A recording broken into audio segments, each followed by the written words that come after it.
Que le Dieu du ciel soit glorifié parce qu'il est un jour merveilleux le dimanche pour le louer. Je vous salue tous au nom de Jésus-Christ. Nous allons commencer notre prédication de ce jour. Inclinez-vous, on va prier.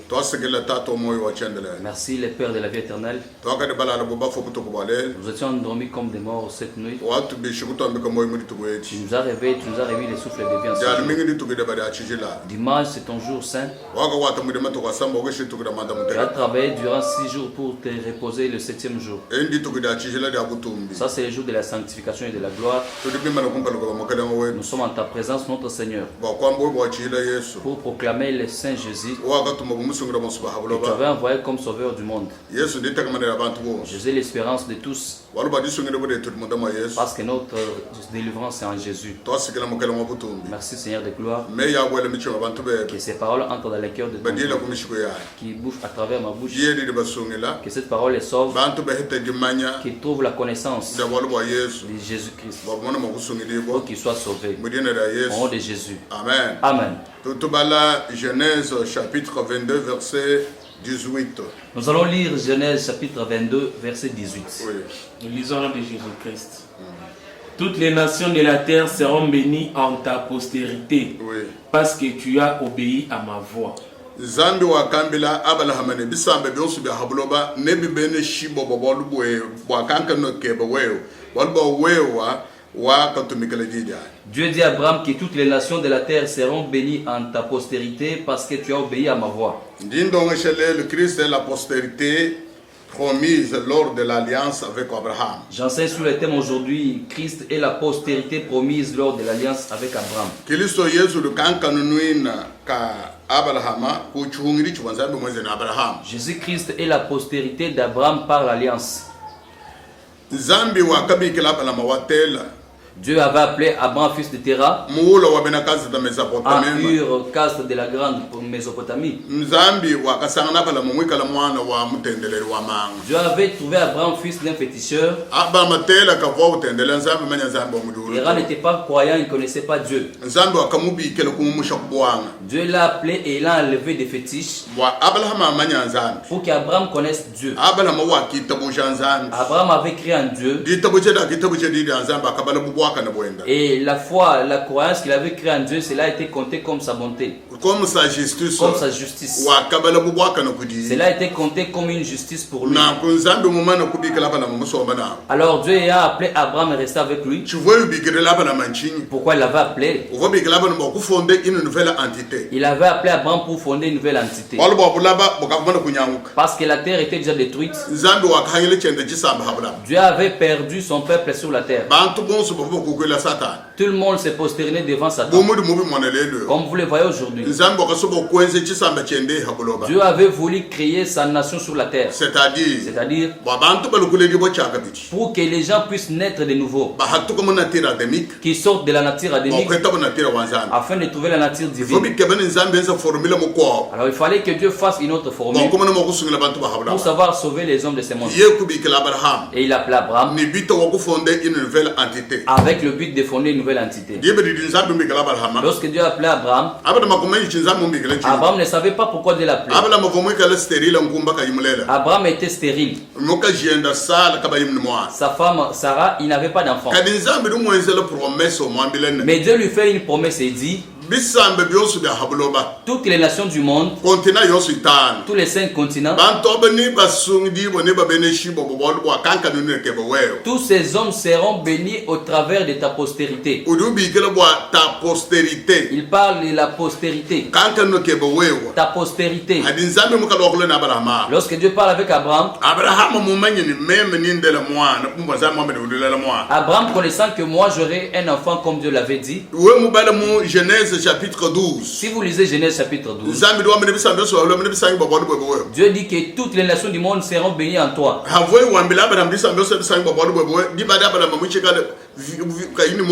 Lorsqu'il disait à Abraham que toutes les nations seront bénies en toi, en ce moment-là, Abraham n'avait pas encore d'enfant. C'est à ce moment-là que Dieu l'appelait. Dieu est resté avec Abraham. Et lui que tu auras l'enfant. Effectivement, Abraham a crié. Il a donné naissance à Isaac. À travers Isaac, il y a eu Jacob. À travers Jacob, il y a eu 12 tribus d'Israël. Et c'est là pour que Jésus puisse naître à travers les 12 tribus d'Israël. Il est né à travers la tribu de Juda. Dieu avait déjà planifié cette chose très bien pour la personne qui viendra sauver toutes les nations. C'est lui qu'on appelle ta postérité. Pourquoi je parle comme ça? Lorsque Paul ramène l'évangile chez les païens, entrant à Chalcie, il leur dit, chapitre 3 verset 16. Lisons Galates chapitre 3 verset 16. Or, les promesses ont été faites à Abraham et à sa postérité. Il n'est pas dit et aux postérités comme il s'agissait de plusieurs. Mais en tant qu'il s'agit d'une seule et à ta postérité, c'est-à-dire à Christ. Les promesses que Dieu avait faites à Abraham, il ne lui avait pas dit que toutes les nations seront bénies à travers tes postérités. Il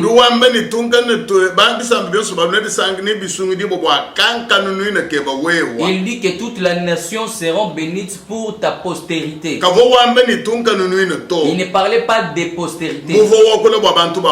Il ne parlait pas de plusieurs personnes.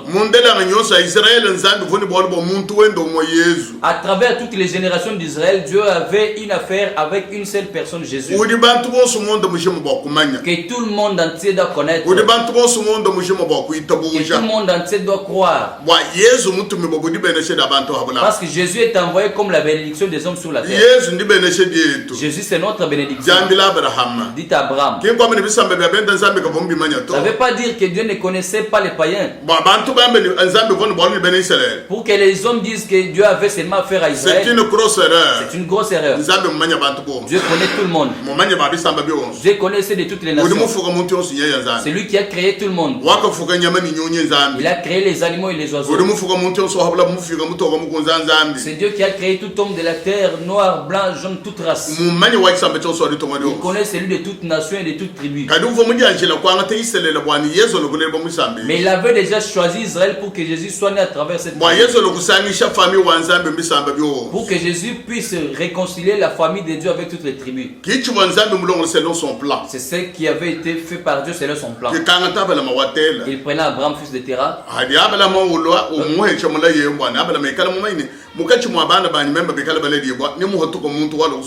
Lorsqu'Abraham venait, il lui donna cette parole pour qu'Abraham sache qu'à travers moi, il y aura une postérité qui viendra sauver le monde. Christ est la postérité promise lors de l'alliance avec Abraham. C'est pourquoi nous enseignons aujourd'hui pour dire que Christ est la postérité promise lors de l'alliance avec Abraham. Christ est la postérité de la promesse promise par l'alliance à Abraham. Il n'est pas venu l'utiliser. La naissance de Jésus, Dieu l'avait déjà proclamée. Sa naissance fut prédite. Sa naissance fut prédite. Dieu l'avait déjà prédite. Dieu déjà parlé au jardin d'Éden disant à Adam que comme tu as fait ainsi, la femme qui est vierge enfantera un enfant. L'enfant qui sera né de la femme va t'écraser à la tête et toi tu vas le mordre au talon. Et lorsque Dieu parlait ainsi, il savait que son fils viendrait. Parce que la terre était déjà détruite. La terre maudite. Mais qui pouvait enlever la malédiction sur la terre? Tout le monde avait péché. Et qui pouvait sauver le monde? Tout le monde avait quitté des Dieu. Qui pouvait encore les réconcilier des entre Dieu et les hommes, il y avait déjà une séparation. Qui pouvait réconcilier les hommes et Dieu? Alors qu'est-ce que l'homme pouvait faire pour se réconcilier avec Dieu? Mais c'était difficile. C'était difficile. L'équation était devenue difficile. Alors il fallait que Dieu lui-même cherche les moyens par lesquels il pouvait réunir Dieu et les hommes. Réconcilier les hommes avec Dieu. C'est lui qui avait créé les hommes. C'est lui qui savait ce qu'il fallait faire. C'est par là que nous voyons l'amour insondable de Dieu. C'est par là que nous voyons la sagesse insondable de Dieu. Lui qui a cherché comment réparer les hommes. Regardez Adam ayant péché. Il était encore seul avec sa femme. Qu'est-ce qui empêchait à Dieu de tuer Adam et créer une autre personne? Or Dieu avait toutes les possibilités. La terre, est-ce qu'elle était épuisée? Parce que l'homme est venu de la terre. Qu'est-ce qui empêchait Dieu pour savoir tuer cet homme? Parce qu'il a fait mal à Dieu. Il a trahi Dieu. Dieu était capable de les tuer et créer une autre personne. S'il avait tué Adam pour créer une autre personne, il serait un Dieu incapable. Il n'y avait personne qui pouvait le croire. Parce qu'on allait prétendre que les choses deviennent aussi parfois difficiles. Il n'est pas parvenu à réparer la faute. Mais comme il est Dieu tout-puissant, Dieu d'amour, il ne pouvait pas faire cela. Il a cherché comment réparer le mal fait par Adam. Comme il est le Dieu de la récupération, il fallait qu'il récupère la personne qui était perdue. Parce que l'homme ne lui appartenait plus. Il avait perdu l'image de Dieu. Il avait pris l'image du diable. La terre était détruite. C'est pourquoi Dieu dit que je vais créer un nouveau monde. Parce que la terre était détruite. Le monde est déjà détruit. Et Dieu a voulu réparer toutes les choses de la terre. Ses calculs et ses plans étaient dans Dieu. C'est lui-même Dieu qui chercha de trouver l'homme du ciel et l'envoyer sur la terre.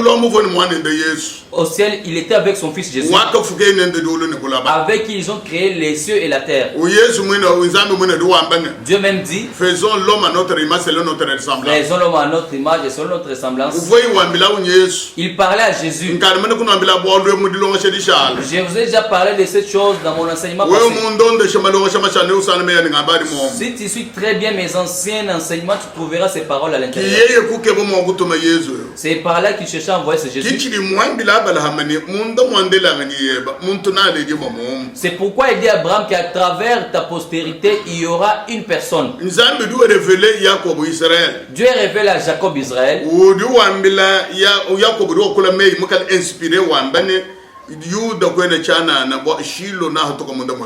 Jacob dit, il prononce des paroles inspirées, il dit que Judas, tu n'es pas nul parce que Shiloh viendra de toi. Lorsque Jacob fut en train de courir vers chez son oncle, arrivant sur le chemin, il dormait à Bethel. Là, on appelle Luz. Arrivé, c'est là chercher un laurier. Il vit une pierre. Il posa sa tête sur la pierre. Et Dieu lui montra un miracle. Il voyait l'échelle qui quittait la terre vers le ciel. Les portes des cieux étaient ouvertes. Dieu assis sur le trône au ciel. Les anges montaient et descendaient. Dieu parle avec Jacob Israël. Je suis le Dieu d'Abraham et d'Isaac. Je pars avec toi et je reviendrai avec toi. La terre où tu es assise, je te la donnerai à tes disciples. Là, Jacob Israël en état de péché. Il venait de mentir son père et il avait arraché la bénédiction de son frère.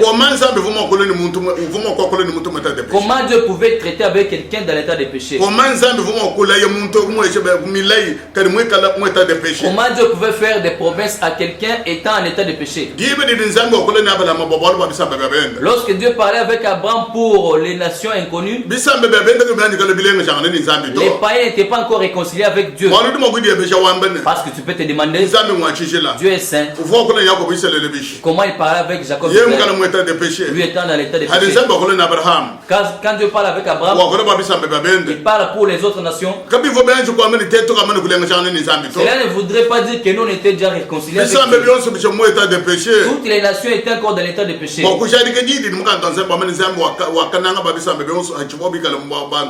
Pour confirmer la parole de Dieu qui dit que Dieu avait aimé toutes les nations du monde alors qu'ils étaient encore pécheurs. Comme Christ a dit qu'il avait aimé tous ceux du monde. Il les a aimés étant encore pécheurs. C'est pourquoi il avait aimé Jacob et Israël. Il lui avait montré le plan de la venue du fils de la postérité d'Abraham. La postérité a été montrée pour voir cette affaire. Mes amis, suivez-moi très bien. Suivez cet enseignement. Comprenez cet enseignement. Jacob Israël ne connaît pas qui est-ce qu'on me parle. L'échelle exprime le médiateur. La pierre, c'était l'image de Jésus. C'est pourquoi on appelle Jésus la pierre angulaire. La pierre qui a été rejetée par la pierre qui est très importante pour ceux qui ont crié. Il avait déposé sa tête sur la pierre. Et il voyait le miracle. La pierre de Mas et Beriba.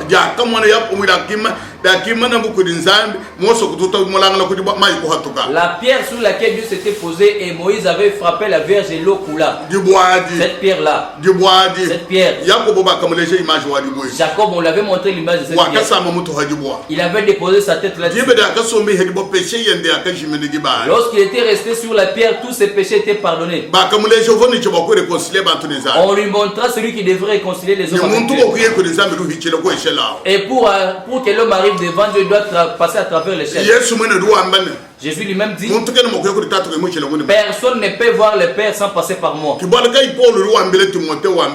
Nous avons un seul médiateur. C'est pourquoi Paul dit à Timothée que nous avons un seul médiateur. Le médiateur là, c'est Jésus-Christ. Le médiateur, c'est Jésus-Christ, Fils de Dieu. Écoutez comment Paul dit. Et même la Bible parle de Jésus. C'est pourquoi on avait promis à Abraham la postérité. Cette postérité, c'est Jésus Nazareth. Alors Jésus est pour nous en tout. Jésus, c'est notre vie. Il est notre vie. Jésus, c'est notre vie. Jésus, c'est notre soutien. Jésus, c'est notre victoire. Jésus, c'est notre combat. Tout ce que nous avons besoin se trouve en Jésus. Dieu avait placé la vie en Jésus. C'est lui qui a le fils à la vie. Suivez ce que Dieu avait dit à Abraham. Le monde entier, il n'y a personne. Nous n'avons personne d'autre qu'il faut proclamer. Qu'on fait connaître. Il faut proclamer, enseigner. Nous enseignons seulement Jésus-Christ. Nous l'appelons qu'il est la postérité d'Abraham. Parce qu'il avait porté la chair humaine. Et pour venir naître dans la descendance d'Abraham. Pour savoir sauver celui de toute nation et toute tribu. Pour accomplir le plan de Dieu. Et la promesse que Dieu avait faite à Abraham. Et il se réalise quand nous voyons Jésus. Alors pourquoi Jésus était venu? Sur la terre il y avait des problèmes. Premièrement il y avait la séparation de Dieu avec les hommes. Ce qui avait séparé les hommes avec Dieu, c'est quoi? C'est les péchés qui avaient séparé les hommes avec Dieu. C'est jusqu'aujourd'hui. Les péchés c'est dans le parler, c'est dans le regard. Les péchés c'est dans le comportement. Les péchés c'est dans la pensée. Les péchés c'est dans toutes les sortes. Le péché c'est la transgression de la loi. Alors le péché c'est la transgression de la loi. Lorsque l'homme arrive à transgresser la loi de Dieu, on dit qu'il a commis le péché. Alors il fallait une personne qui connaissait très bien Dieu pour remettre les hommes à Dieu. C'est ça le but de la venue de Jésus. La deuxième chose, pour que ces hommes trouvent le salut en lui, ils étaient déjà morts spirituellement, pour qu'ils retrouvent retrouvent la vie. Qu'ils remettent les dieux qu'ils avaient déjà perdus en eux. Puisque Dieu c'est la vie. Puisque Dieu c'est la vie. L'homme sans Dieu n'a pas la vie.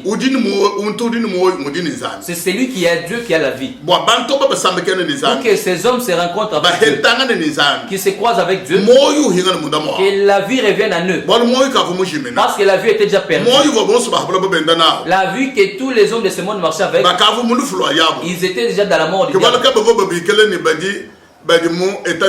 C'est pourquoi on les appelait qu'ils étaient dans l'état de péché. On les appelait les morts spirituels. Mort spirituelle, c'est-à-dire d'être séparé avec Dieu. La mort spirituelle, c'est être séparé d'avec Dieu. Alors, comme ils n'ont pas Dieu, ils sont morts spirituellement. Dieu est esprit. Dieu est esprit. Dieu qui donne la vie. C'est Dieu qui donne la vie à toute chair. À toute chair.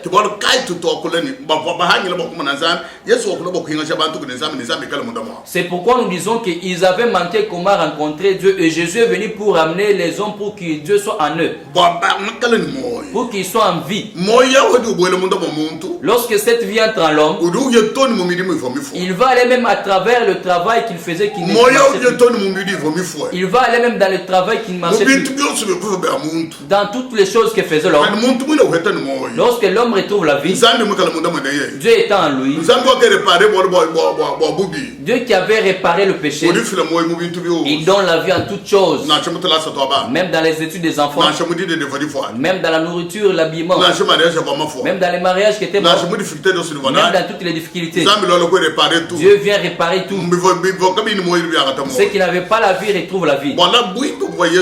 Regardez la bonté pour laquelle Jésus était venu sur la terre, pour que nous voyions Dieu, pour que nous restions avec lui, pour que nous soyons des dieux, pour que nous soyons appelés à travers Dieu, pour que la vie de Dieu soit en nous. Regardez pourquoi Dieu avait parlé à Abraham. C'est par là que je dis que nous voyons l'amour de Dieu. Il veut ramener tout le monde à lui, pour casser Satan. Parce que Satan n'a pas créé l'homme, pour lui montrer que l'homme m'appartient. La terre m'appartient. La terre était donnée à l'homme. La terre n'appartient pas à Satan. C'est Dieu qui avait créé toutes choses et les a mis à la disposition de l'homme. Satan est venu arracher à l'homme, parce que l'homme est faible. Il est né faible. L'homme c'est un être faible. Il ne pouvait pas faire face à Satan. Satan c'est un ange puissant. Satan est un ange puissant. Quelqu'un, l'homme fabriqué avec la terre, il ne pouvait pas résister devant le diable. C'est pourquoi il a envoyé Jésus. Il a combattu contre le diable. Il a renversé le diable pour arracher tout ce que Satan avait pris, pour le remettre à l'homme, pour que l'homme demeure sur la terre, qu'il revienne devant Dieu, qu'il soit conduit par Dieu, pour que Dieu soit son Seigneur, pour qu'il soit son conducteur en toute chose qu'il va faire. Les amis, suivez-moi très bien. Lisons maintenant Romains chapitre 3, 24. Romains chapitre 3, versets 23 à 24. Car tous ont péché et sont privés de la gloire de Dieu. Et ils sont gratuitement justifiés par sa grâce. Ils sont gratuitement justifiés par sa grâce. Par les moyens de la rédemption. Par le moyen de la rédemption qui est en Jésus-Christ. Amen. La Bible dit que tous ont péché et sont privés de la gloire de Dieu en eux. C'était difficile que l'homme voit encore la gloire de Dieu. Lorsque Dieu a vu la souffrance des hommes sur la terre, mais étant dans l'image de Dieu, Dieu voyait le travail réalisé par lui être détruit par le diable. Satan ayant la même mise sur les hommes de la terre, il tue ceux qu'il veut tuer, il incarcère ceux qu'il veut incarcérer, ceux qu'il faut persécuter, il persécute, ceux qu'il faut donner la maladie, il jette les maladies, ceux qu'il faut donner la difficulté, il donne. Les hommes ayant souffert et manquant comment respirer, Satan ayant fait souffrir les hommes et les a anéantis. Les hommes déjà au bout, comme c'était le cas avec Israël en Égypte, la souffrance étant visible, et Dieu pensa pour envoyer Jésus. Jésus est venu pour empêcher à Satan l'œuvre qu'il était en train de produire sur la terre. La Bible dit que le Fils de Dieu est apparu pour détruire l'œuvre de Satan. C'est pourquoi Jésus était venu sur la terre. Pour d'abord effacer les péchés, pour payer la manne des péchés des hommes. Ces hommes croient en Jésus, qu'ils naissent de nouveau. Comme il dit à Nicodème que si personne n'est pas né de nouveau, il ne verra pas Dieu. Il ne verra pas le royaume des cieux. Nicodème n'avait pas compris. Il était un docteur de la loi. Et ça avait étonné Jésus. Jésus dit, mais toi, docteur de la loi, tu n'arrives pas à comprendre ce que je dis. Nicodème le demande. Je suis déjà vieux, j'ai la calvitie, j'ai la barbe. Comment pourrais-je encore rentrer dans le sein de ma mère pour qu'elle m'enfante encore? Jésus dit que je n'ai pas dit cela. Si tu n'es pas né de l'esprit et de l'eau, tu ne verras pas le royaume des cieux. L'eau dont Jésus parlait, il ne parlait pas de l'eau de baptême. Jésus parlait de l'évangile. Alors, en ce moment-là, l'eau de Jésus parle, c'est le symbole de l'évangile. Parce que Jésus dit, il donna à tous ceux qui ont cru en lui la puissance de devenir fils de Dieu. La foi vient de l'évangile. Lorsque Jésus prêchait l'évangile, lorsque les hommes croyaient, ils devenaient fils de Dieu. Ils recevaient Jésus en lui. Ils prenaient la vie de Dieu. Comme je vous avais dit que Dieu avait placé la vie en fils, c'est lui qui est le fils à la vie. Lorsque quelqu'un reçoit Jésus, la vie que Dieu avait placée en Jésus habitait en lui. L'homme voyait Dieu. Il était appelé fils de Dieu. C'est pourquoi Paul avance et dit, vous n'êtes pas étranger, vous êtes du royaume de la tribu de Dieu. Vous n'êtes pas étranger, vous êtes de la tribu de Dieu, de la race de Dieu. Vous êtes de la famille de Dieu. Vous n'êtes plus étranger. Parce que les péchés qui avaient empêché l'homme d'avec Dieu, j'ai effacé. Ils sont tous gratuitement justifiés. C'est pourquoi dans le verset 24 qu'on vient de dire, on dit qu'ils sont tous justifiés. Tous sont justifiés gratuitement à travers la grâce de Dieu, par le sang de Dieu, de Jésus qui était coulé. Il n'y a pas de condition pour être sauvé, même pour être né. La nouvelle naissance, si tu crois en Jésus, seulement ta croyance, tous tes péchés sont effacés. Les péchés que tu avais commis, ils seront effacés.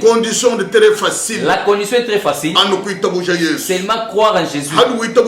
Si tu crois en Jésus, tu le reçois dans ton cœur. Et si Jésus entre en toi, il va te donner la vie. Tous tes péchés sont effacés. Tu seras recensé dans le livre du salut. Tu deviens de Dieu. Tu seras transféré. Tu vas quitter le royaume des ténèbres pour entrer dans le royaume de la lumière du Fils de Dieu. Tu vas entrer dans la lumière du Fils de Dieu. Tu es transféré directement. Tu es appelé désormais Fils de Dieu.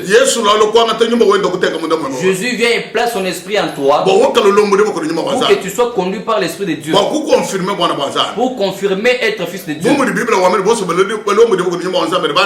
Comme la Bible dit que tous ceux qui sont conduits par l'Esprit de Dieu sont fils de Dieu.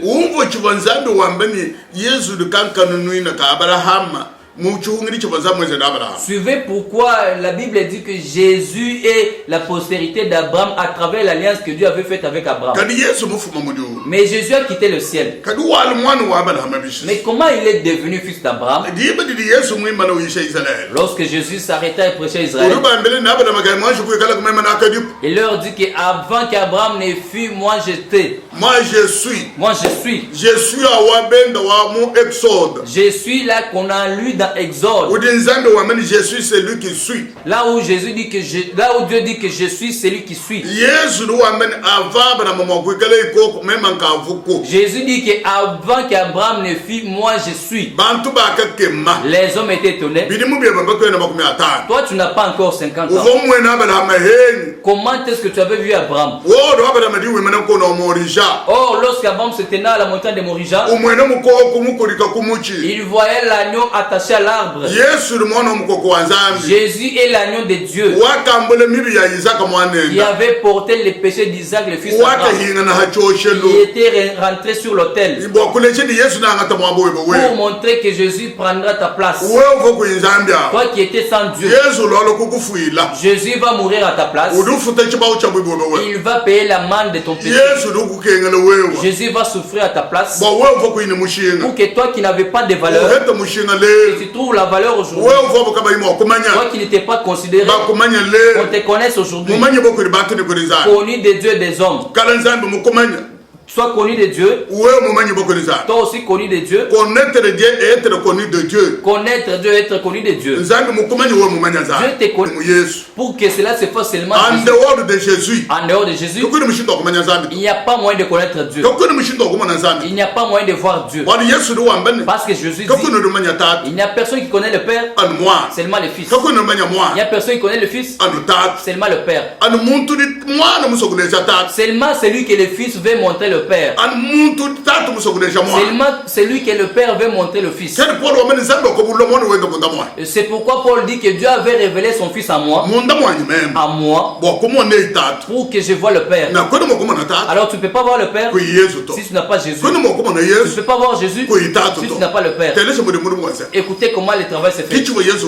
C'est ce que Jésus a été venu. Pour que tu connaisses le Père, tu dois passer à travers Jésus. Pour que tu vois le c'est le Père qui fait. Il révèle le Fils en toi. Et c'est par là que tu connaîtras Dieu et connaître Jésus-Christ. Suivez comment Dieu a planifié ces choses. Suivez comment ces choses sont faites. Tu comprends? Est-ce que tu pourras hériter la vie éternelle sans Jésus? La terre ne t'appartient pas. Et pourtant c'est toi qui gouvernes la terre. Tu es appelé pour gouverner la terre. Toi tu remplaces Dieu. Tu es l'ambassadeur de Jésus. Tu es l'ambassadeur de Jésus sur la terre. C'est toi qui montres l'image de Dieu. Parce que Jésus est mort sur la croix. Il t'a remis l'image que tu avais perdue. Lorsque Jésus est descendu sur la terre, c'est pour toi. Jésus est venu pour toi. Pour te remettre dans l'état initial. Pour que tu saches marcher avec Dieu. Si les jours de la terre sont épuisés pour toi, tu vas dormir. On ne va pas dire que tu es mort. Un chrétien, on dit qu'il dort. Il sera réveillé. Ça c'est un langage biblique. Tu vas dormir. On ne va pas dire que tu es mort. L'homme qui est mort, c'est celui qui n'a pas Dieu. Parce qu'il ira en enfer. Mais toi, tu dors. On va te réveiller pour que tu restes avec le Seigneur Jésus. Pour que tu sois avec Jésus éternellement. Pour que tu demeures avec Jésus dans les milléniums. Vivre dans les milléniums. Pour que tu vois Jésus. Et que Jésus te présente au Père. Pour que tu partes dans l'enlèvement. On va dire que tu dors. On ne peut pas pleurer les chrétiens qui meurent. Nous disons qu'ils dorment. C'est pourquoi nous chantons, nous nous réjouissons. Parce que ce jour-là, ils seront réveillés. Ils se rencontreront avec le Seigneur dans les nuages. Regardez comment Dieu a planifié. Sur la terre, tu ne pourras pas demeurer. Même si tu vas rester pendant 100 ans, mais tu ne feras pas 300 ans. Tu vas quitter la terre. On veut enlever la terre parce qu'elle fait souffrir les hommes pour les remettre à un nouveau monde. Regardez le calcul et le plan de Dieu. On va te donner un repos de 1000 ans. Le repos de 1000 ans. Tu ne vas pas dormir dormir pendant 1000 ans. Tout le monde que Dieu a créé, il n'y a personne qui a atteint 1000 ans. Ils se sont limités à 900 ans et plus. Mais 1000 ans, personne n'a jamais atteint. Il a donné seulement ceux qui ont cru à Jésus. Ce sont ceux-là qui iront en repos pendant 1000 ans. Après 1000 ans, ils iront en éternité. Après le dernier jugement. Parce que Satan sera arrêté. Lorsque Jésus va aller, Satan sera dans les 1000 ans que Jésus va demeurer avec les hommes, Satan sera incarcéré. Après 1000 ans, on va laisser Satan. Il sera encore très nerveux pour mentir toutes les nations du monde. Il va réunir ceux du monde pour insulter Dieu, pour attaquer la cité sainte. À ce moment-là, le dernier jugement arrivera. On va arrêter Satan avec tous ces hommes et on va les envoyer en enfer. On va les amener dans l'enfer rempli de feu. Et à ce moment-là viendra la deuxième résurrection. Parce que la première résurrection est pour les saints.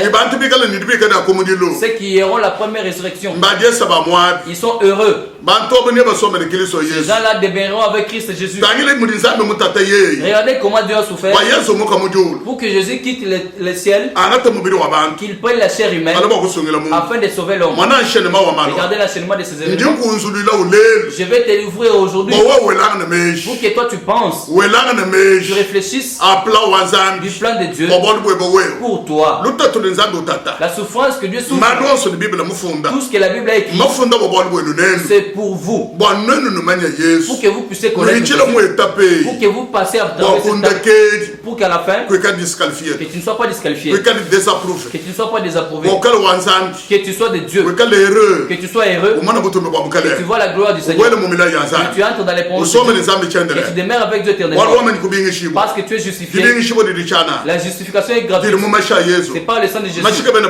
On ne vend pas le sang. Les autres disent que le sang est périmé.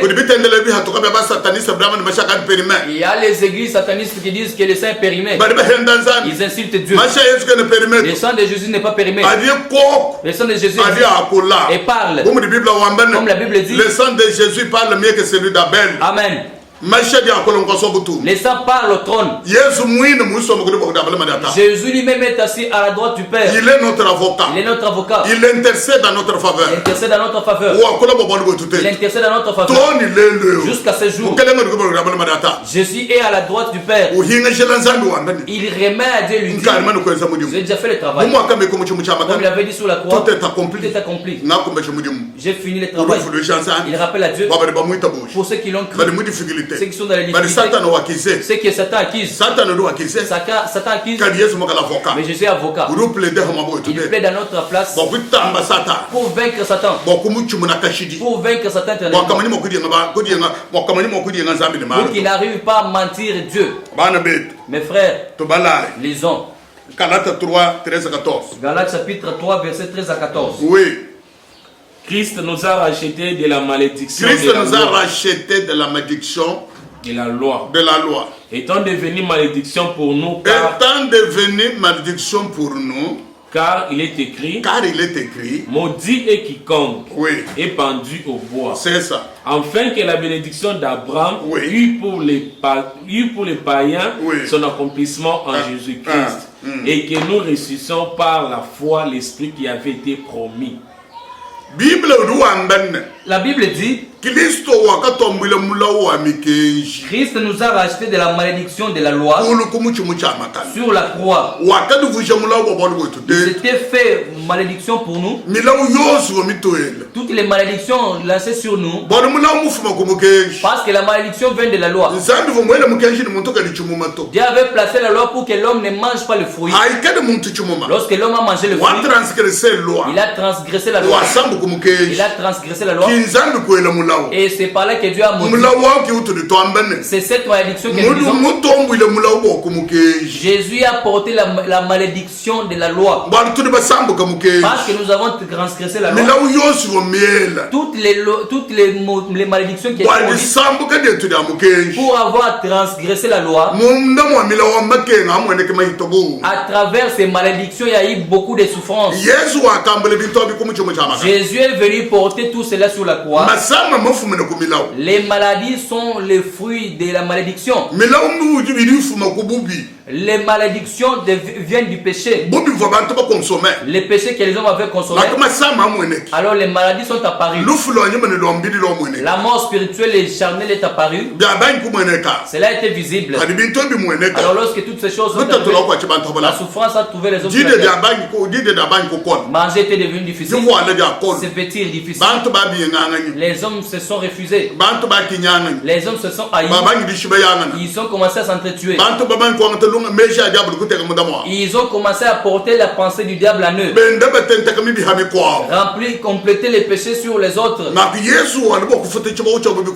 Alors Jésus est venu pour payer la manne du péché sur la croix. Notre culpabilité que nous portions, Jésus l'a enlevée. C'est pourquoi Jésus dit aux Colossiens qu'il a effacé l'acte dont les ordonnances nous condamnaient. Il a effacé l'acte dont l'ordonnance nous condamnait. Alors Jésus n'est pas mort pour les bonnes causes. Il n'est pas mort à un endroit prestigieux. Écoutez mes amis, comme la Bible dit. La Bible dit que l'homme qui était mort au bord du village était maudit. Il est maudit. Mais Jésus était mort à l'endroit où Dieu avait dit que la malédiction soit là. Comme il avait porté la malédiction, il avait pris la place de l'homme. Il fallait qu'il meure à cette place-là. Il a trouvé les hommes condamnés. Les hommes condamnés. Il ne fallait pas que Jésus se sépare avec les hommes condamnés. Il s'est fait pécheur pour nous en portant ses péchés. C'est pourquoi Dieu l'avait abandonné. Dieu l'avait abandonné. Et Jésus pleura sur la croix. Mon père, mon père. Pourquoi m'as-tu abandonné? Pourquoi m'as-tu abandonné? Pourquoi m'as-tu abandonné? Dieu l'avait abandonné. Il s'était fait pécheur. Il avait porté les péchés des hommes. Tous les péchés étaient sous ses épaules. Et Dieu n'aime pas les péchés. Comme il est saint, séparé des péchés, il l'avait abandonné. Jésus était mort à notre place. Il avait goûté la mort. Il avait goûté la mort à notre place. Dieu l'avait réveillé des morts. Sa résurrection. Il était réveillé par la gloire de Dieu. Jésus était réveillé par la gloire de Dieu. Après avoir été réveillé par la gloire de Dieu, c'est pour que nous voyions aussi cette gloire. Dieu avait glorifié son fils de gloire. Comme il lui avait dit, glorifie-moi avec notre gloire qu'on avait au commencement. Alors il fallait que Jésus meure sur la croix. Qu'il meure comme un pécheur. Pour que nous soyons sauvés. Si Jésus s'était tenu ailleurs, il n'allait pas sauver les hommes. C'est pourquoi Paul parle dans Galates 3:16. Galates 3:13. Au verset 14. Il dit que pour que la victoire d'Abraham se manifeste à travers les autres nations, c'est lorsque nous prenions l'Esprit de Dieu en croyant en son Fils Jésus. Toutes les bénédictions d'Abraham viennent à travers les enfants qui ont crié à travers Abraham. Et dans le chapitre 3 ici, Paul dit, tous ceux qui ont cru sont fils d'Abraham. Parce que Abraham est croyant. Il est le patriarche des hommes. Le premier qui avait cru. Alors comme il a dit, tous ceux qui croient en Jésus, il devient fils d'Abraham, qui est le propriétaire de la terre. Parce que la Bible avait vu Il avait envoyé d'abord l'évangile. Dieu va sauver toutes les nations à travers la foi. C'est par la foi que toutes les nations du monde sont sauvées. Toutes les promesses faites à Abraham, c'est pour nous. Lorsque je crois en Jésus, je ne suis plus étranger. Je suis israélite. J'ai le droit. À travers toutes les bénédictions de Dieu, j'ai le droit de toutes les promesses de Dieu. Lorsque tu crois en Jésus, toutes les promesses que Dieu avait dites à Abraham, elles deviennent pour toi. C'est pourquoi je vous dis, je vous informe, suivez bien mon enseignement. Jésus est venu de la postérité d'Abraham. On a déjà pris Abraham pour que toutes les nations trouvent la bénédiction à travers Abraham. À travers Abraham, parce que Jésus devrait naître par là. Nous allons lire les derniers livres. Colossiens chapitre 1, 22. Colossiens chapitre 1, verset 20 à 22. Il a voulu par lui réconcilier tout avec lui-même. Oui. Tant ce qui est sur la terre que ce qui est dans les cieux, en faisant la paix par lui, par le sang de sa croix. C'est ça. Et vous qui étiez autrefois étrangers et ennemis par vos pensées, par vos mauvaises œuvres, il vous a maintenant réconciliés par sa mort dans le corps de sa chair, pour vous faire paraître devant lui saint, irrépréhensible et sans reproche.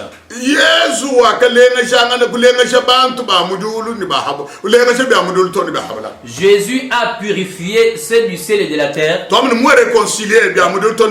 dit qu'il a réconcilié ceux du ciel et de la terre. Par la mort de Jésus, c'est par là qu'il y a eu la réconciliation. Par sa mort sur la croix, c'est pour faire de nous les saints. Nous qui étions ennemis à Dieu, nous qui étions refusés par Dieu, nous qui n'étions pas de Dieu, par la mort de Jésus, il nous a réconciliés avec Dieu, pour que nous soyons saints, pour que nous portions la sanctification, pour marcher avec notre Dieu, pour que nous soyons connus de Dieu, pour que Dieu soit ton conducteur, qu'il soit notre conducteur, qu'il soit notre protecteur. Crois en Jésus, il va te protéger. La mort qui était visible maintenant, toi tu n'as plus la part à cette mort. La mort de Covid-19 ne t'appartient plus. Toi tu n'es pas concerné parce que tu es justifié par les Écritures. Tu n'as pas la part. Tu n'as pas la part à la Covid. Covid-19 ne te concerne pas. Il ne faut pas avoir peur. Jésus est là. Il a promis à Abraham. C'est ta promesse. Jésus. Reçois-le en toi. Jésus est là. Je l'envoie en toi. Reçois Jésus. Recevez Jésus dans ton cœur. Tu es fils de Dieu. À partir de maintenant, tout ce que Dieu avait dit, c'est pour toi.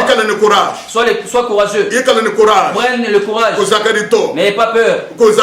N'ayez pas peur. Ne tremblez pas. Jésus est là.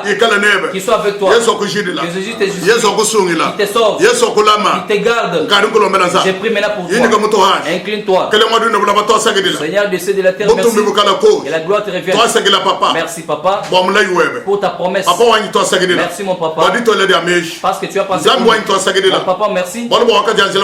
Parce que tu nous as déjà connus. Tu nous as cherchés. Tu nous as fait la promesse. Pour ton fils.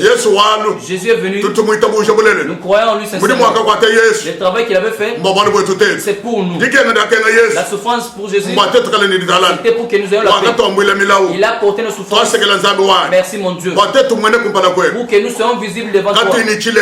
Irréprochable. Irréprochable pour toutes choses. Pour que nous soyons saints. Nous attendons nos mains. Ceux qui sont malades, qui sont guéris. Ceux qui respirent à travers les sondes. Toi, tu les vois. Ceux qui mangent à travers les sondes. Ceux qui sont liés de n'importe quelle manière. Sauve ton peuple, mon papa. Mon Seigneur Jésus. Travaille, fais le travail. Merci le Seigneur des Seigneurs. Seigneur de gloire. Tu es entre le ciel et la terre. Merci mon Seigneur. Tu étais mort sous la croix. Tu étais mort la mort de honte. On t'avait insulté. On t'avait mis les flèches. Oh mon Seigneur. J'étais mort la mort de honte. On t'avait arraché les cheveux. On t'avait arraché les cheveux. On t'avait arraché la barbe. Oh le Seigneur de gloire. Oh, on avait jeté la salive sur toi. Oh Seigneur, merci. Nous mettons dans tes mains. Que la gloire te revienne. Conduis-nous. Seigneur, conduis-nous. Combat tous les combats. Que tous les ennemis tombent. Parce que tu avais vaincu Satan sur la croix. Que toutes les maladies sur la croix. Parce que tu étais mort. Tous les corps soient que les chaînes tombent. Que les chaînes tombent. Que les feux soient allumés. Oh Seigneur de gloire. Merci mon Dieu. Nous mettons dans tes mains. Nous nous mettons à travers les noms de ton Fils. Merci le Seigneur des Seigneurs. Que la gloire te revienne. Que tous les esprits impurs qui sont à travers les hommes nous chassent. Quittez au nom de Jésus. Les esprits des morts, les esprits de pauvreté, les esprits des morts, des maladies qui font souffrir les hommes, qui lient les hommes. Quittez au nom de Jésus. Merci mon Dieu. Que les hommes soient sauvés, qu'ils soient délivrés au nom de Jésus. Au nom de Jésus. Merci beaucoup. Merci beaucoup. Merci papa. Que ton nom soit glorifié. Au nom de Jésus. Amen. Amen.